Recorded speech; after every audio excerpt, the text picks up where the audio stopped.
in the international press, rather.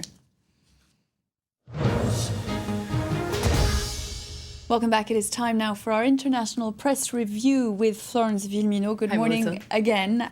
We're going to begin, of course, where we've been beginning so much these last few hours, which is that deadly boat accident off the coast of Lampedusa. That's right. It's getting a lot of attention in the international press today. It's on the front page of a lot of papers. Let's start by looking at the International Herald Tribune, which talks about this migrant disaster off Sicily. Hundreds of asylum seekers are feared dead. It's also on the front page of the Wall Street Journal, which talked about these scores of migrants that died in this ship accident. And The Independent also talks about this horror on the high seas and says there's this real feeling that this highlights Europe's flawed migrant policy. And The Independent inside says this may, in fact, be the worst tragedy in terms of numbers. And it's a bleak reminder that nobody has found a way to stem this human trafficking problem. We have to stem this awful trade, says this article in The Independent today. It says the real problem is the bleak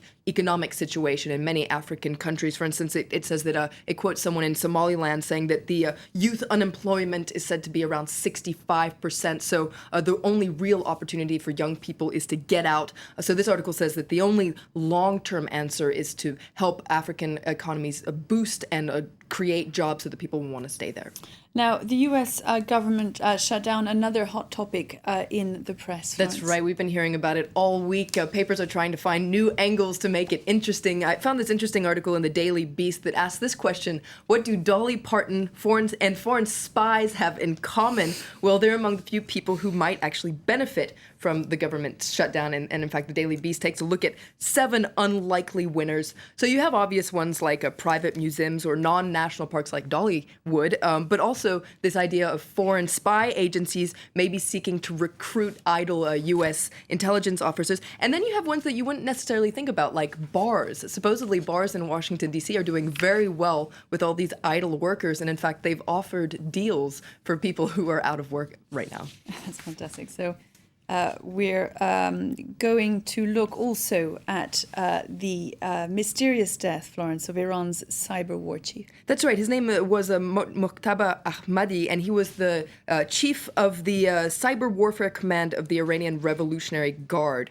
Now, he was killed in the north of Tehran on Saturday or earlier this week. And as The Independent points out, details of his death remain shrouded in mystery. But he's the latest in a string of either Iranian nuclear experts or people working in cyber warfare to have met an untimely end, as says The Independent. Basically, in the last couple of years, there's been a string of scientists and physicists who have been assassinated, and Iranians have blamed Israel for this, even though up until now, Israel has declined to comment whether or not it was involved. But this time around, as we can read in the Jerusalem Post, Iran is not calling this an assassination. They're calling it instead a horrific incident. And Israel has already come out to say that it was not necessarily involved. So this whole death is shrouded in mystery.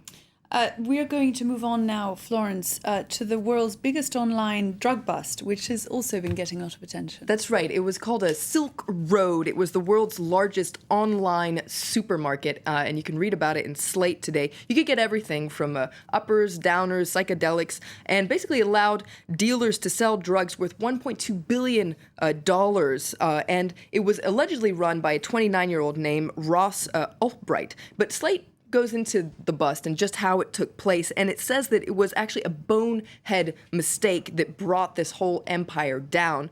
Basically, this young man went onto a forum asking for advice, but the problem was the FBI was watching him.